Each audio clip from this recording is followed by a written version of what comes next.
Hello Mami! Another day, another vlog! Ito na nga yung araw na inantay natin para bumoto. Kaya nga maaga tayo pumunta dito sa ating precinct. Pag uwi ni Ronald galing sa straight duty, dumiretso na kami dito.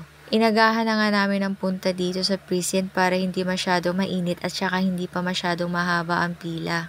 Mag-8 AM pa lang nga mga oras na ito pero sobrang init na at saka tagaktak talaga ang pawis ko dito kasi nga nasa 4th floor yung precinct namin. Buti na lang same cluster kami ni Ronald kaya magkasama kami dito sa waiting area. Hindi pa nga kami nakakapasok talaga sa presinto namin pero ito na nga nagugutom na si Inday kaya panguya-nguya na ng Skyflex. Pag akyat nga namin sa 4th floor, akala namin yung pila kaninang pinuntahan namin na iyon na talaga yung pila ng precinct. Ayun pala, may waiting area pa dito sa kabilang room. At ito nga si Ronald, sinabihan pa ako, dapat pala dumiretso na kami ng pila doon.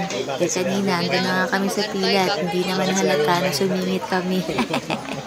Nakonsensya nga ako, napipila ako doon agad. Ang dami pa pala mga tao doon sa waiting area room. Kaya nga pumunta ako doon sa room. Ito naman si Ronald, dapat daw hindi na ako umalis doon.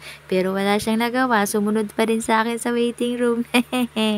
Halos mga magdadalawang oras lang naman kami doon sa waiting area kasi mabilis lang naman din yung flow ng pila. At yan na nga, biglang nauhaw na yan si Ronald kasi nga inaantok na nga at gusto na nga matulog dahil nga galing siya sa straight duty. Yan, inihikab na siya.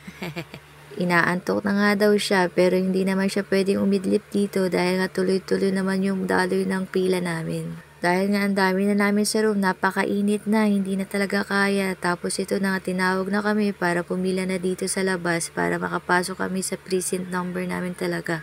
Kapag nakapasok ka na nga doon sa pinaka-precinct number mo, ang bilis na lang talaga kasi isi-shade mo lang naman yung balota tapos yun ipapasok sa ACM at wala pa nga 5 minutes tapos na kaming mag-shade ng balota at yun na nga nakaboto na kami, sa pila lang talaga tumagal. Ganyan palang karami yung mga tao paglabas namin. Yan na nga, pauwi na kami pero dumaan muna kami dito sa supermarket. At dahil nga nakabali si Papa Ronald, namili na nga muna kami ng hotdog at saka siomay. At sinabay ko na nga lang din yung mga ingredients na mini donuts ko. Dito na lang ako bumili sa SM Supermarket.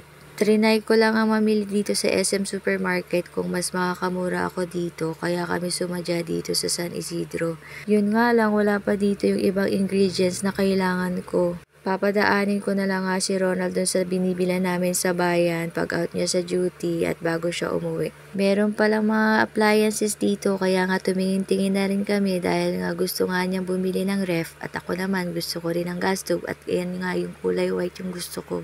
Plano niya nga rin daw bumili ng oven na ganito kasi nga gusto niyang mag-bake kami at saka gumawa kami ng pizza, ganyan.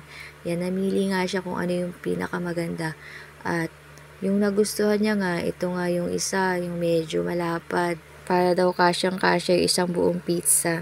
Mukhang maganda nga at matibay ito, kaya ayan na nga daw yung pag-iipunan namin. Pero ang pangarap ko talagang mabili bago dumating yung tag-ulan talaga ay yung spinner para hindi na kami mahirapan magpatuyo ng mga nilabhan ko.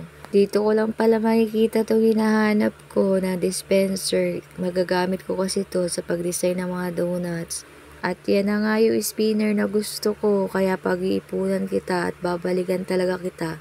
At yun lang guys. Thank you sa panonood. Bye!